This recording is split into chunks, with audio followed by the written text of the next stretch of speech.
Hello everyone, আসসালামু আলাইকুম। আজকে আমি রিভিউ করব Samsung Galaxy A64G। এই ফোনটি আমার কাছে বেশ কয়েকদিন ব্যবহার হচ্ছে। এটার ভালো দিক, মন্দ দিক সবকিছু নিয়ে আজকের ভিডিওতে থাকছি। আমি তামজিদ, আপনারা দেখতেছেন Tamjid the world. First of all ফোনের প্রসেসরে রয়েছে Helio G19 এর একটা প্রসেসর। প্রথমে আমরা PUBG ট্রাই করি আল্ট্রা গ্রাফিক্সে, খুবই স্মুথ আর খুবই স্লিম ভাবে ফোনটা কিন্তু ব্যবহার করা যায়। কারণ ফোনের প্রসেসরটা রয়েছে Helio G19 এর একটা প্রসেসর। যারা গেমার-টেমার আছেন তারা কিন্তু ফোনটা পারচেজ করতে পারেন।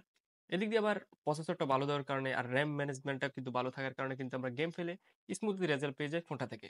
ফোনটার ভিতরে সবকিছু থাকলেও নাই 3.5 mm কোনো ধরনের হেডফোন জ্যাক। যখন আপনি মিউজিক প্লে করবেন তখন হেডফোনের জ্যাকটা খুবই মিস করবেন। আপনারা জানেন যে ফোনটাতে সাইড মাউন্টেন ফিঙ্গারপ্রিন্ট, আমরা যখন টাচ করি ফাস্ট খুলে যায় ফোনটা, কোনো ধরনের ল্যাগ করে বসে থাকে। ওইসব ধরনের ইস্যু আমরা ফোনটা থেকে একেবারে দেখিনি। ফোনটাতে ব্যবহার করা হয়েছে 90 হার্টজের। অতএব আপনি যখন ফোনটা রান করবেন তখন আপনি স্মুথলি রেজাল্টে ফোনটা রান করতে পারবেন। মানে ফোনটা হ্যাং করে থাকবে না, স্লো করে থাকবে না, একটু রান স্মুথলি দেওয়ার চেষ্টা করবে।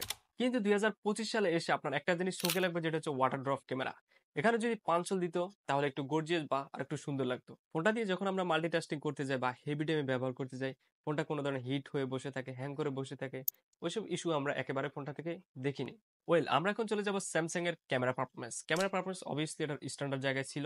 মানে দাম অনুযায়ী কিন্তু খুব স্ট্যান্ডার্ড জায়গায় ছিল। যারা একটু ইউটিউবিং করেন, কন্টেন্ট ক্রিয়েটর নতুন করতে চান, তারা চাইলে স্যামসাং এর এই ফোনটি সুইচ করতে পারেন। ফোনটাতে যদি ডুয়েল স্পিকার দেওয়া যেত তাহলে আমরা মিউজিকের ক্ষেত্রে আরেকটু স্মুথ রেজাল্টে গান টান শুনতে পারতাম। অবভিয়াসলি আমরা ডুয়েল স্পিকার মিস করছি ফোনটা থেকে।